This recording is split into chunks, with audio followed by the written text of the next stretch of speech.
O homem não nasceu para chorar. Joel S. Goldsmith. Capítulo 11. Rompendo as amarras da humanidade. A meta de todo o trabalho espiritual é a realização de Deus.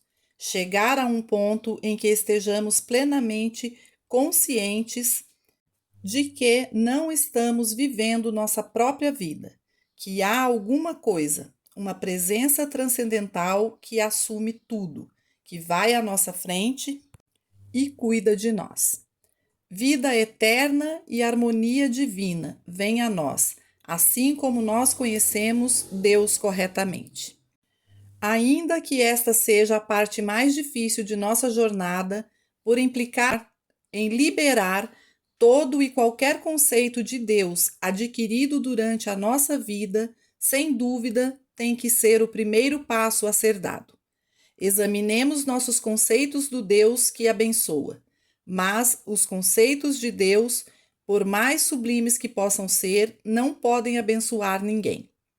Nós só podemos ser espiritualmente abençoados se conhecermos Deus como Ele é. E conhecê-lo não tem relação alguma com qualquer conceito de Deus. É inútil tentar definir ou analisar Deus ou tentar descobrir o que Ele é através da mente. Se fosse possível abarcar Deus com a mente, Deus seria muito menos do que a nossa mente. E isso não é possível. Há um caminho pelo qual podemos começar a perder nossos conceitos sobre Deus, e esse caminho é através da contemplação e meditação sobre a natureza de Deus. Conhecer a natureza de Deus é muito diferente de conhecer Deus, Ele mesmo. Assim como nossa natureza individual é diferente da essência que realmente somos. Nossa natureza é uma expressão exterior, um conjunto de qualidades que possuímos, mas nós mesmos somos bem maiores do que nossas qualidades, ou seja, maiores do que nossa natureza. Podemos ter uma natureza gentil, filantrópica ou pacífica, mas nada disso é o que nós somos. Somos muito maiores do que isso. Libertando-se de conceitos de Deus. Deus é bem maior do que o que podemos conhecer de sua natureza. Para ser conhecido, Deus tem que o ser pela experiência. Embora possamos ter a experiência de Deus pela consciência de sua natureza, ele não pode ser conhecido pela mente ou pelo intelecto. O fato de rezarmos a Deus pedindo por alguma coisa é uma prova positiva de que não conhecemos a natureza de Deus, porque se conhecêssemos, saberíamos que Deus não está negando nada a nós. Deus jamais retém algo contra alguém na face da terra. Como poderia haver um Deus sentado em algum lugar retendo, negando ou retirando algo? Isso é tão impossível de acreditar quanto seria imaginar o sol aborrecido conosco em algum dia e dizendo: eu vou dar luz hoje, mas não calor. Ou eu vou te dar calor, mas nenhuma luz. Como seria ridículo orarmos para Deus. Ó Deus, faça com que o sol nos dê luz hoje, faça com que o sol nos dê calor. Mas isso não é menos ridículo do que orarmos a Deus por qualquer outra coisa, porque quando o fazemos é como dizer: ora, Deus, você está retendo algo que eu preciso, algo que você sabe que eu preciso, algo que eu preciso ter. Dê-me isso agora. Isso é como uma criança pedindo à mãe o doce que não é bom para ela, ainda que a criança, é claro, pense que é. Quando conhecemos a natureza de Deus, tornamo-nos relaxados em toda a nossa mente e corpo, sem nunca fazer qualquer esforço para alcançar Deus por qualquer motivo, e sem jamais tornarmos-nos tensos, esperando que Ele nos dê alguma coisa. Nunca pensemos em termos de uma demonstração por ser feita no futuro, porque não há demonstração no futuro. Há somente o viver neste momento eterno, que é a vida em si mesma. E nós estamos vivendo esta vida que é Deus. Vida ilimitada, infinita, eterna e imortal. No momento em que começamos a conhecer a natureza de Deus, descobrimos a vida eterna e, portanto, não desperdiçaremos mais nossa vida buscando Deus por alguma coisa que já somos e que já temos eternamente. Um peso é retirado de nossos ombros quando percebemos: eu não tenho que obter nada, eu não tenho que esperar ou rezar por nada, eu não tenho que ganhar ou merecer nada. Se fizemos sacrifícios esperando assim agradar a Deus, ou se fizemos alguma outra coisa com o mesmo objetivo em mente, a verdade é que não há meio de desagradá-lo. Nós que somos sua imagem e semelhança de Deus, Ele mesmo se expressando. Anulando a lei do karma. Como podemos amar um Deus que criamos em nossa mente, um Deus punitivo, um Deus recompensador, um Deus que nos faz esperar pelos nossos bens, um Deus que nos mantém em condenação por pecados que não poderíamos evitar de cometê-los, se, de acordo com o conceito comumente aceito de Deus, Ele mesmo nos deu o poder de pecar? Deus tem olhos puros demais para contemplar o mal. Deus jamais nos castiga por nossos erros, e se desejarmos entender a natureza da punição, temos que buscar entendimento em outra direção, pois Deus nada sabe sobre isso. A punição que é inevitável consequência para malfeitos de qualquer tipo, mesmo aqueles praticados por ignorância, é uma ação reflexiva do próprio pecado. Há pecados que resultam em castigos e há castigos que são consequências de pecados, mas eles estão sempre juntos, como duas pontas da mesma corda. Não há meio de pecar e se escapar do pecado, porque eles são uma só coisa. Assim como colocar a mão em um ventilador resultará em ferimento para os dedos. Não há sentido em culpar o ventilador. Ele não está punindo a pessoa de modo algum. Da mesma forma, não há sentido em culpar a Deus. Deus não está infligindo penas. Tudo o que é posto em movimento tem sua ação reversa. Todo o bem que praticamos retorna a nós. Todo o mal que fazemos também retorna a nós. Quando percebemos, no entanto, que nós, por nós mesmos, não estamos praticando nem o bem e nem o mal, então anulamos a lei do karma. Aí, então, tornamo-nos uma transparência, um instrumento através do qual o bem de Deus pode fluir. Não há bem por nós próprios. Não há riqueza por nós mesmos. Há somente a riqueza de Deus, a substância de Deus que é nossa para compartilharmos. Não há sabedoria por nós mesmos. Toda a sabedoria é de Deus, e é nosso privilégio e alegria dividi-la. Não há amor que possamos manter guardado e que nos pertença. O amor é Deus, e portanto podemos liberar o amor a partir de dentro de nós, e, ao fazê-lo, nós superamos a lei do pecado e da punição. Quando percebemos que somos não mais que uma transparência através da qual Deus flui, o instrumento para que o bem de Deus alcance a humanidade, o instrumento para abençoar nossa casa, família, amigos, alunos, trabalho e o mundo. Quando percebemos que somos não mais que um ponto de consciência através do qual é possível a graça de Deus fluir para abençoar todos aqueles que sejam receptivos e responsivos a ela. Então não temos a responsabilidade de sermos bons e nem temos a possibilidade de sermos maus. Na verdade, haverá faltas bem pequenas que ainda permanecerão em nós, porque ainda somos parte daquela crença adâmica em dois poderes.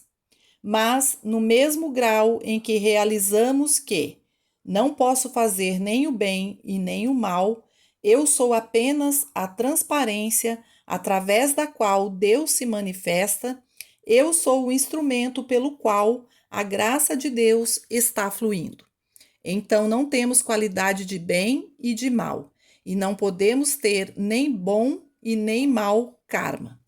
Somos a descendência espiritual de Deus, eternamente filhos de Deus, e isso não é ser nem bom e nem mal, isso é ser perfeito. A vida espiritual, um ato da graça. Conforme chegamos a conhecer Deus, uma sensação de relaxamento e paz chega com a percepção. Agradeço, Pai, pois tudo o que és, eu sou. Tudo o que tens, eu também tenho. Não há futuro sobre isso, nem há passado. Isso é uma realização da mente que também estava em Jesus Cristo. Ela foi trazida à tona primeiramente por nossos esforços, mas com o entendimento, é claro, de que não poderíamos sequer fazer esse esforço a não ser pela graça de Deus. É bom lembrar que não temos escolha se vamos seguir um caminho espiritual ou viver uma vida espiritual, ou se não faremos nada disso. Se a humanidade tivesse tal escolha, todos estariam no caminho espiritual, porque os frutos valem a pena. Não há outro meio para obter uma harmonia duradoura, paz, serenidade, alegria interior e prosperidade, a não ser pelo caminho espiritual. Ninguém jamais alcançou essas coisas meramente pela aquisição de saúde, fortuna ou fama. E ninguém jamais perdeu sua paz e alegria interiores encontradas no caminho espiritual. Portanto, é seguro dizer que desde que todos buscam segurança, paz, prosperidade e saúde, e como todas essas coisas são concomitantes com a vida espiritual, muito mais pessoas estariam nesse caminho do que estão agora se elas realmente tivessem essa escolha. Mas não é possível a ninguém escolher a sua vida. Chegamos à vida espiritual por um ato da graça. Por exemplo, ninguém está lendo este livro em virtude de sua própria vontade, mas sim por uma propulsão, direção ou condução que vem de uma fonte muito maior do que o próprio indivíduo. Se milhões de pessoas no mundo todo fossem solicitadas a devotar uma hora a tal tipo de leitura, a maioria delas estaria ocupada com alguma coisa que tornaria impossível essa ação. Há muitos poucos que devotam horas a esse propósito, porque há dentro delas uma coisa levando-as mais e mais para o caminho espiritual. Conforme elas avançam no caminho, vão de um estágio de consciência a outro, cada estágio evidenciando o grau de desenvolvimento que se deu, cada vez mais adiante. Expandindo nossos horizontes. Quando uma pessoa atinge o ponto em que chega ao ensino espiritual buscando ajuda, ela provavelmente empregará considerável esforço e devoção, gastando tanto tempo quanto dinheiro. Mas todo esse esforço, devoção, tempo e dinheiro são gastos para a promoção de seu próprio progresso espiritual. No primeiro passo, ela não está pensando em termos de um meio de vida espiritual. Também não pensa em termos de luta mundial por libertação. Ela está buscando primeiramente alguma coisa que preencherá suas próprias necessidades pessoais. E, surpreendentemente, muitas vezes ela nem fará tanto esforço assim, nem investirá muito dinheiro, mesmo buscando pelo seu próprio bem-estar. Chega um tempo, no entanto, mesmo nesses primeiros anos, que ela agirá por qualquer quantidade de problemas, se empenhará com muita devoção e gastará qualquer quantia para conseguir suas necessidades. Quando o estudante chega ao segundo estágio, ela já recebeu alguma cura e harmonia e começa a pensar em termos de outros. Ele tenta captar o interesse de amigos e parentes para o ensinamento que descobriu. Compra livros para dar a eles e, de alguma forma, dá algo de si mesmo também para outros e por outros. Quando isso acontece, podemos ter certeza de que ele realmente entrou no caminho e ele, indubitavelmente, se aprofundará mais e mais na consciência espiritual, porque agora ele pensa menos em termos de si mesmo, de seu próprio progresso, de seu bem-estar, e começa a compartilhar e incluir outros em seus interesses. Conforme seus interesses mudam de si mesmo para outros, no entanto, ele não mais se preocupa com o que pode obter de ensinamento, ou se isso vai suprir suas necessidades. Chegando nesse ponto, frutos suficientes já aparecem em sua experiência. Então, ele dá por garantido estar no caminho certo.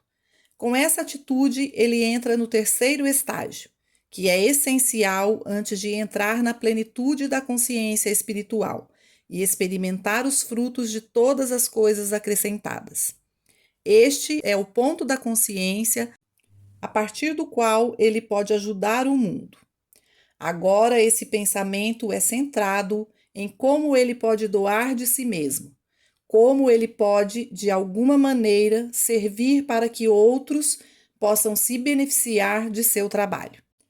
Agora não há uma busca de preencher a si mesmo, mas muito mais como doar de si mesmo, devotar-se a outros, buscando o benefício do mundo.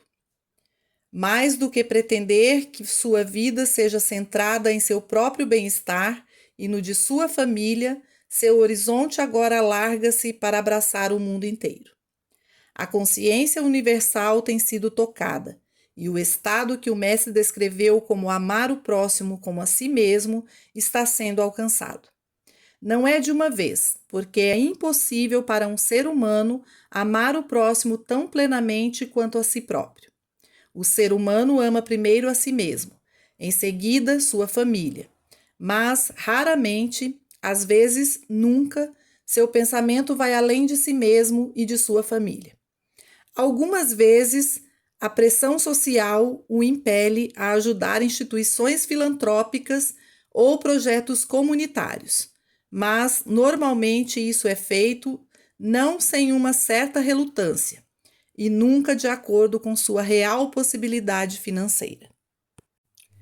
Porque a humanidade está totalmente ocupada com seu próprio bem-estar e o bem-estar do que consideram sua família. Pais, esposo, esposa, crianças, irmãos e irmãs. Se a preocupação de uma pessoa vai mais além disso, então é certo que ela está rompendo esse limite e expandindo o seu humanismo. Somente quando os limites de tal humanidade são rompidos, a pessoa vem a tornar-se consciente de que há famílias nas ruas cujas crianças não têm a oportunidade de um feriado de verão, ou que não têm roupas ou escola. E assim ela começa a desenvolver um espírito público. Ela não está realmente tendo um espírito público, mas está rompendo seu humanismo limitado para entrar num estado espiritual de consciência que ama seu próximo como a si mesmo. No cenário humano, o esforço pela existência é intenso.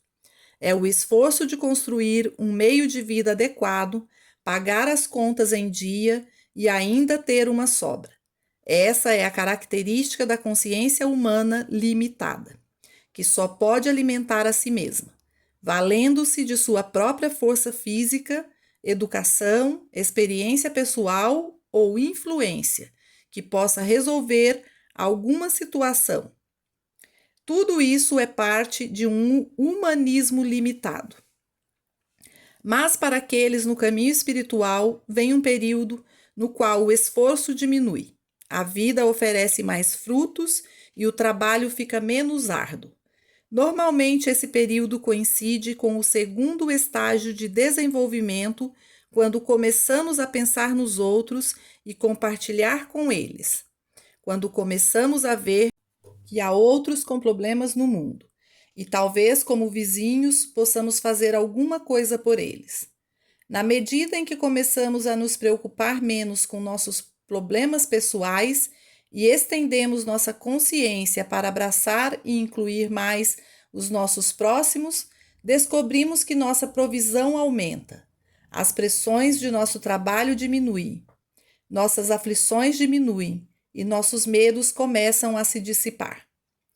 Nós agora temos menos preocupações sobre nossa própria demonstração, principalmente porque temos sido mais bem cuidados do que nunca antes. Começamos a compreender e a aplicar a ideia de amar o próximo, expandindo o conceito de próximo para alcançar outros em outras terras, o que engloba a ideia da doação, do serviço, da devoção pelos outros e, de algum modo, ajudando a melhorar a atmosfera do mundo e muito da humanidade, através de uma atividade da consciência que toma forma de jeitos muito humanos e concretos de serviço. O amor não é uma abstração. O amor é muito mais do que piedosamente dizer: Deus é amor. O amor deve ser praticado por ações, não por palavras.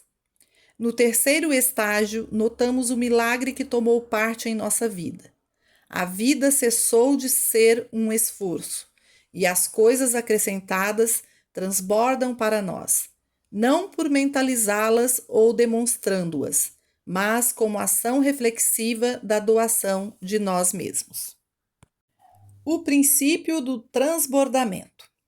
Há ramos da metafísica que ensinam que é possível demonstrar suprimento, e se certas preces e procedimentos são repetidos frequentemente e vigorosamente o suficiente, eles melhorarão o suprimento, seja de dinheiro, trabalho ou oportunidade. Essa abordagem quase sempre falha em produzir os resultados desejados, e o tão esperado suprimento não passa de ilusão para aqueles que o buscam. A principal razão para essa falha é que o suprimento não é encontrado neste mundo, não para você ou para mim. Não há qualquer suprimento fora. Toda a provisão está incorporada dentro de nossa consciência. Está onipresente em nossa consciência. A provisão é infinita. Não podemos nunca aumentá-la. Ela já é tudo o que o Pai tem. O único pão que podemos ter e o único pão que pode voltar a nós é o pão que lançamos às águas. O que não damos, não podemos ter de volta, e o que damos não pode falhar em retornar a nós. Está reservado a nós e ninguém pode tocá-lo sem queimar os dedos.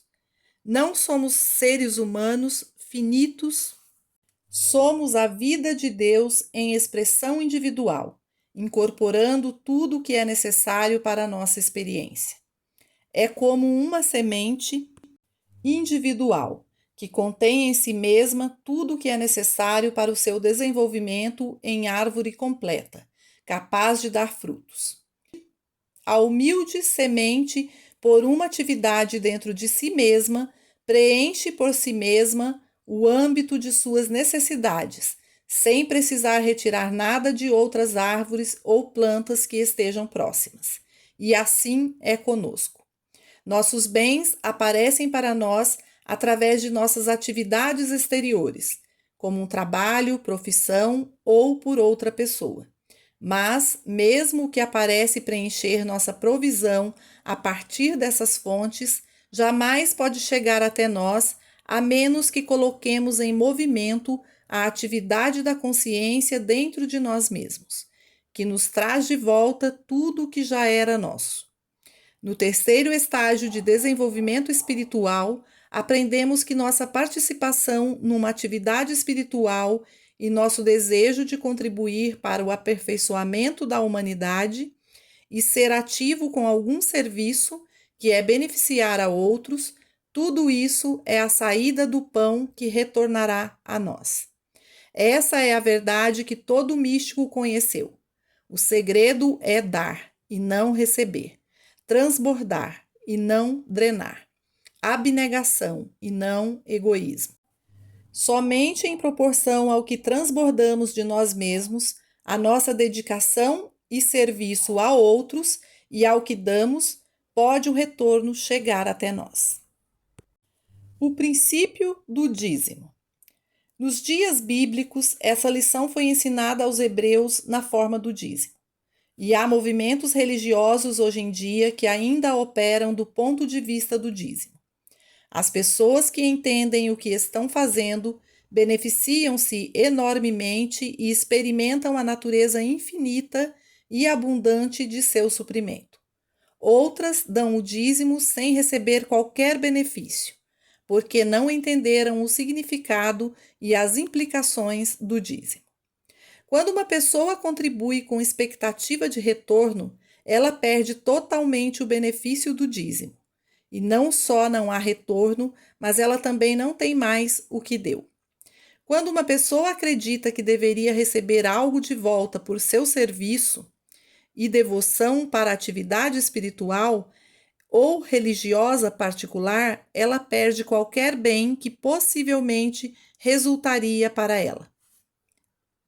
É somente dando, servindo e se devotando como um transbordamento de seu amor e seu desejo de beneficiar a outros que isso se transforma numa lei de suprimento para ela.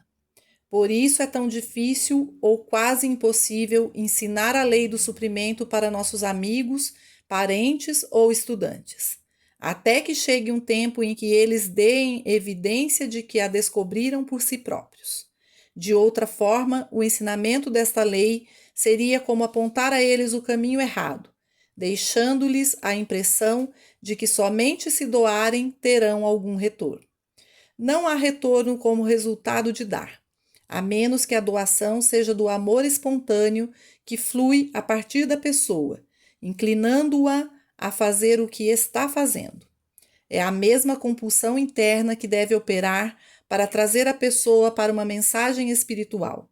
Ele deve sempre ser conduzido a partir de dentro de seu próprio ser. É verdade que é amoroso e generoso dar, ou enviar a alguém um panfleto, um livro ou alguma coisa que possa mostrar à pessoa que existe outro meio de vida além daquele que ela conhece. Mas raramente essa sabedoria vai além disso, pela simples razão que, até que tal pessoa responda, o mundo espiritual não é para ela. Há aqueles que estão prontos para este tipo de vida, mas há muitos outros que não estão, e a cada um deve ser permitido trilhar seu próprio caminho e em completa liberdade.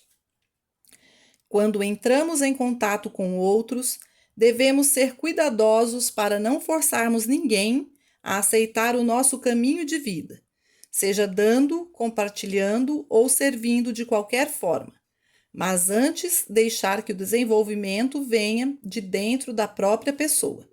Somente quando testemunhamos que isso está acontecendo, podemos então saber que nosso amigo, parente ou estudante está no caminho espiritual, no limiar de demonstrar que tudo que o Pai tem, ele também tem dentro de si. A infinita e onipresente natureza do suprimento. Há bens no mundo suficientes para prover todos os que vivem na terra neste momento, assim como todos os que estão por vir.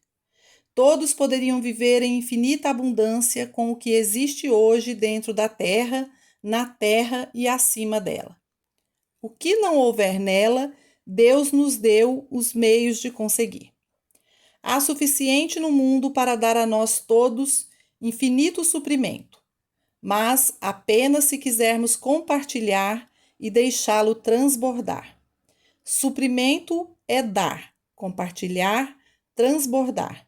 E isso implica em entrada de suprimento. Mas isso não pode começar sem antes reconhecermos que Deus não tem nada a dar a nós, mas sim que implantou em nossa consciência a plenitude do corpo de Deus. E agora devemos voltar-nos para dentro e deixá-la fluir. Se queremos compor música, voltamo-nos para dentro e achamos o que procuramos em nossa própria consciência. Se trabalhamos no campo das invenções, não precisamos suplicar a Deus pela revelação delas. Voltamo-nos para dentro e descobrimos que Deus já plantou toda a ideia necessária dentro de nós. Dentro de nossa mente e alma e consciência, e precisamos apenas acessar o que já está lá. Dar, compartilhar, produzir isso. A infinitude, ela mesma, está dentro de nós. Eternidade, imortalidade, uma abundância de todos os bens. E há aqueles que ainda tentam demonstrar, manifestar companhia, união. Não serão nunca bem-sucedidas, porque companhia é algo que já está em nós mesmos, e eles nunca encontrarão uma companhia se não abrirem um modo de expressar companhia. A menos que expressem companhia, quem vai querê-los? O que eles têm a oferecer? O que estão oferecendo? Conseguir alguma coisa? Isso não é muito a oferecer. Quando saímos pelo mundo com a ideia de dar e compartilhar, logo descobrimos que temos tanta companhia quanto Deus a tem. A primeira via para começar a expressá-la é começar o companheirismo com Deus. E conforme começamos a companhia com Deus dentro de nós, nós achamos uma infinitude de companhias no plano exterior. Mas até que tenhamos feito contato com o Pai interior, não fazemos contato com as companhias certas no exterior. Abramos nossos olhos para que possamos descobrir a infinita natureza do que Deus armazenou em nós, e então abrir caminho para isso fluir para fora em expressão. Qualquer coisa que nos pareça faltar já está presente em medida abundante. Na verdade, nós meramente perdemos a habilidade de deixá-la fluir para fora. O que devemos fazer é achar um caminho para isso fluir, dar, compartilhar e expressar. Quando fazemos isso, considerando que não estamos dando nada de nós mesmos, mas sim que dando a partir da infinita natureza de Deus para fora. A fonte de petróleo nunca vai secar. Quando entendemos que não temos nada por nós mesmos, nunca nos faltará dinheiro, companhia, lar ou harmonia. Mesmo que distribuíssemos milhões em dinheiro, ainda assim não estaríamos dando nada que pertencesse a nós. Nós somos meramente donos temporários, usuários administradores. Quando damos e compartilhamos, estejamos certos de saber que tudo o que estamos fazendo é sermos um agente de transferência da fonte infinita para que a fonte de petróleo transborde a si mesma através de nós e que essa fonte nunca seque. Porque Deus se expressa como eu e você individuais. O bem precisa expressar-se como o seu bem e o meu bem. Como Deus é infinito, nosso bem tem que ser infinito. E não há lugar para nada menos do que o infinito bem, infinita abundância, infinita harmonia, infinita vida, verdade e amor. Mas tudo isso só pode vir se entendermos que Deus não está retendo nada, que Deus não pode ser subornado por sacrifícios, e ele não pode ser influenciado. Todas as nossas lágrimas, todas as nossas preces não poderão influenciar Deus, não mais do que influenciariam o sol a dar-nos mais luz ou mais calor, ou menos luz ou menos calor. Seja lá como for, o sol, ele é. Deus é, e Deus é agora. Deus é o mesmo ontem, hoje e para sempre. Não há meio de modificar Deus, nem há meios de mudar seus planos, mas podemos manter a nós mesmos em harmonia como filhos de Deus pela realização. Por mim mesmo nada posso fazer, eu mesmo nada sou. Por que me chamas bom? Não há bom senão um só, que é Deus. Mateus 19. Então desejemos que a graça de Deus flua por nós para nosso vizinho distante, tanto quanto para o próximo. Relaxemos neste ser de Deus, na onipresença de Deus, deixando de rogar por coisas, deixando de lutar por elas e vivendo na consciência plena de que a natureza de Deus é inteligência infinita. Ela sabe das necessidades não só da humanidade, mas de cada inseto e cada lâmina de grama. A natureza de Deus é infinita sabedoria. Então não precisamos dizer nada a Deus, apenas relaxamos na realização de sua sabedoria. A natureza de Deus é amor, e é do agrado de Deus dar-nos o reino, assim como é de seu agrado dar-nos a luz. Nós não fazemos o reino assim como não fazemos a luz. Não forçamos a luz, simplesmente deixamos que haja luz. Deixamos que a graça de Deus opere em nós. Deixamos sua vontade ser feita assim na terra como no céu. Não por força, não por poder, mas por seu próprio espírito, por sua própria sabedoria, por seu próprio amor. Apenas relaxamos e deixamos. Mensagem de gabinete. Na minha correspondência, vinda de diferentes partes do mundo, frequentemente vem a mesma queixa. Não estou conseguindo um progresso espiritual satisfatório. Se essas pessoas entendessem corretamente o caminho infinito, nunca esse pensamento viria às suas mentes. Só para começar, seres humanos nunca se tornam espirituais e, portanto, não existe algo como fazer progresso espiritual. O objetivo, se é que podemos falar assim, é morrer diariamente. E o único progresso espiritual que poderíamos fazer seria morrer enquanto eu humano, enquanto ego e seus desejos materiais. Mas muito poucos querem isso. Eles querem progresso em tornarem-se espirituais, e isso é impossível. Nenhum ser humano jamais tornou-se espiritual e nem se tornará. Se queremos que nossa espiritualidade venha à luz, temos que morrer. Morrer não é processo fácil, seja filosoficamente ou misticamente, mas não é um processo pelo qual sentiremos que estamos nos tornando espirituais. De fato, se queremos alcançar a espiritualidade, não nos sentiremos espirituais. Na minha experiência, enfim, não tenho sentimentos de espiritualidade e tenho falado com outros que avançaram muito no caminho e eles também parecem não saber o que significa sentir-se espiritual. O ponto que devemos trazer em mente não é se estamos fazendo progresso. A revelação mística é que eu já sou. Eu não vou me tornar. A revelação mística é que, ainda que pensemos ser humanos, estamos agora aprendendo que somos divinos. Ainda que pensemos ter uma vida nossa, agora aprendemos que Deus é a nossa vida. Ainda que acreditemos ter uma mente nossa, descobrimos agora que nossa capacidade mental é infinita. Nenhum processo educacional nos tornará espirituais ou mortais. Não importa o seu QI. Isso não é a medida de nossa capacidade.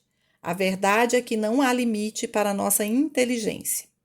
Pode haver limite para o que você ou eu trazemos num momento particular, mas essas limitações mudam com o reconhecimento de que não temos mente por nós mesmos, mas que Deus constitui a nossa mente.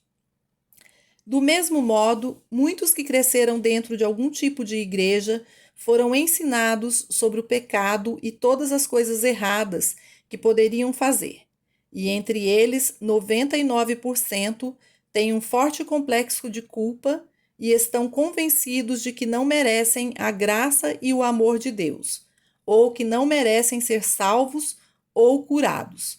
Mas isso é um contrassenso. Se o Cristo Jesus em pessoa disse: "Por que me chamais de bom?", como pode alguém corretamente proclamar-se bom? Se há alguma bondade manifestando-se através de nós, alguma integridade ou moralidade, é certamente uma qualidade de Deus, não nossa. Para manifestar bondade ou grande capacidade mental e intelectual, precisamos morrer diariamente para a crença de que somos bons, merecedores, inteligentes. Morrer diariamente e reconhecer que só há a vida de Deus, o amor de Deus fluindo através de nós. Então teremos nadificado, reduzido a nada a nós mesmos. Teremos morrido, e então nossa capacidade particular poderá brilhar. Todo esse tentar ser bom derruba o nosso propósito. Seremos bons somente quando desistirmos de sermos bons e deixarmos Deus ser bom através de nós. Nunca seremos espirituais, até que desistamos de tentar ser espirituais e reconheçamos que Deus é espírito e que a única espiritualidade em nós é Deus. Só então esse falso senso de ser começa a cair.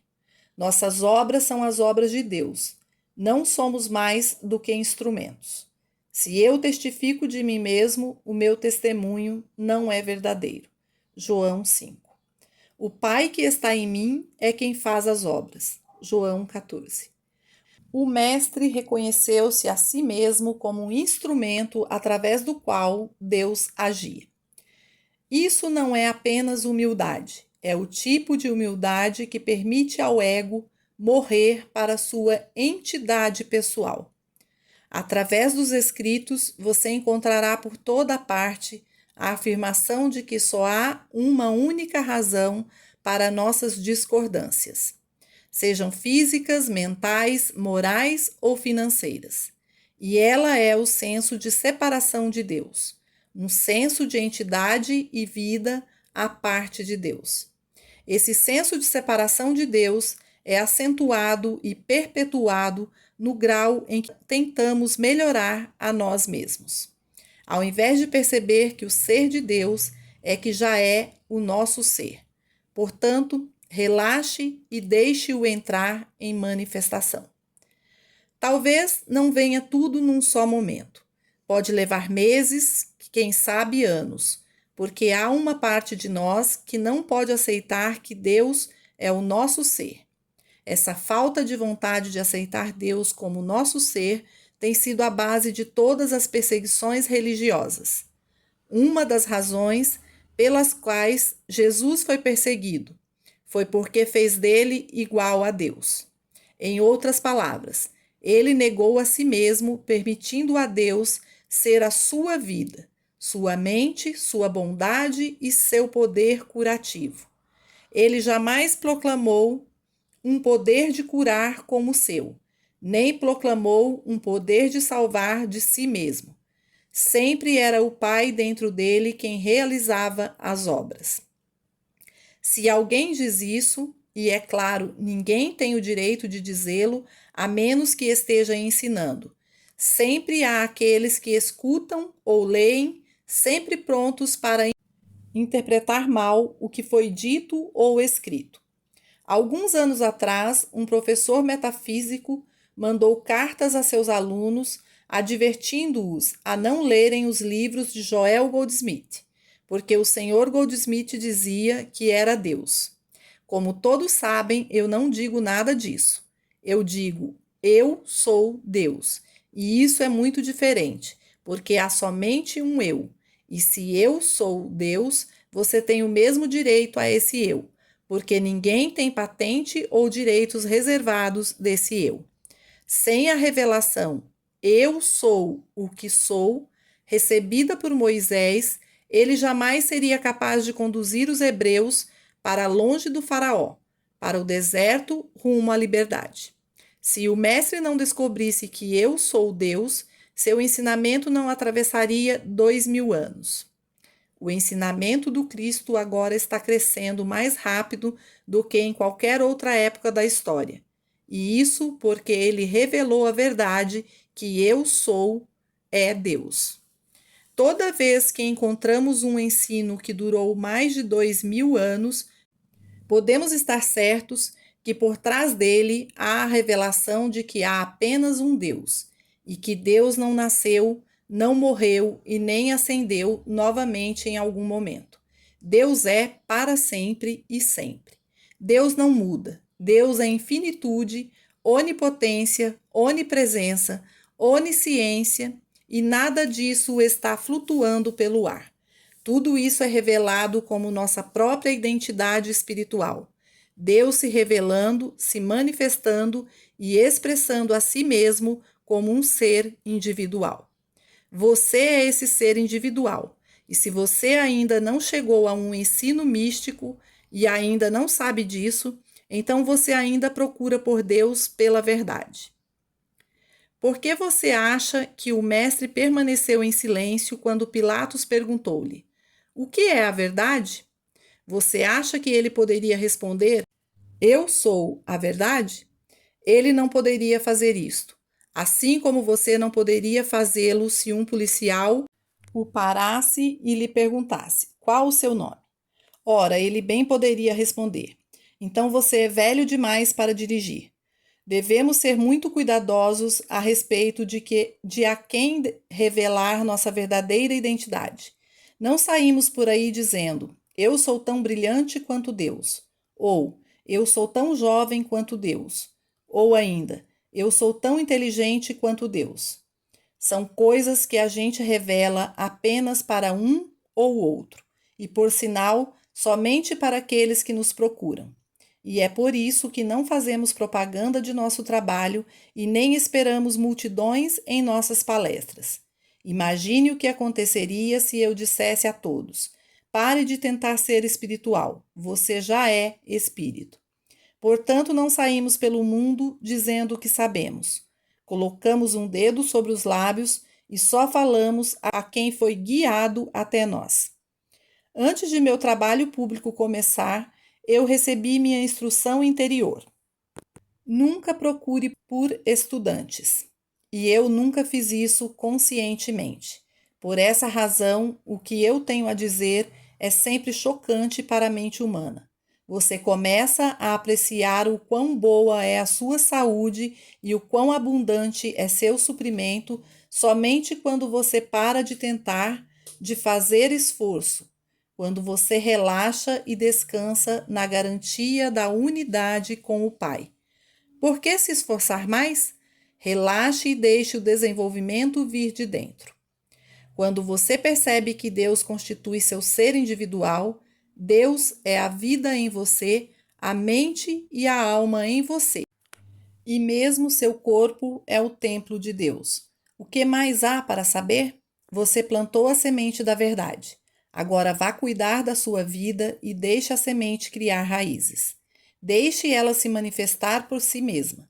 Mas se você vai se transtornar e se preocupar sobre si mesmo e olhar para o espelho para ver o quão espiritual você está se tornando, então você está perdendo o alvo. Ou se você pensa haver algum sinal que mostrará que você está mais espiritual, você está perdendo o ponto. Não há sinais. Não há mais possibilidade de sentir-se espiritual do que sentir-se honesto e moral. Você é isso, mas não pode sentir isso, com certeza. Se você pudesse sentir isso, isso implicaria em existir o oposto. Alguma parte ruim em você que está admirando a parte boa. Não nos preocupemos com o progresso espiritual. O que nós devemos realmente nos preocupar sobre nós mesmos é conhecer a verdade que revelará e libertará você para a sua identidade espiritual, que sempre foi, é, agora e será para sempre.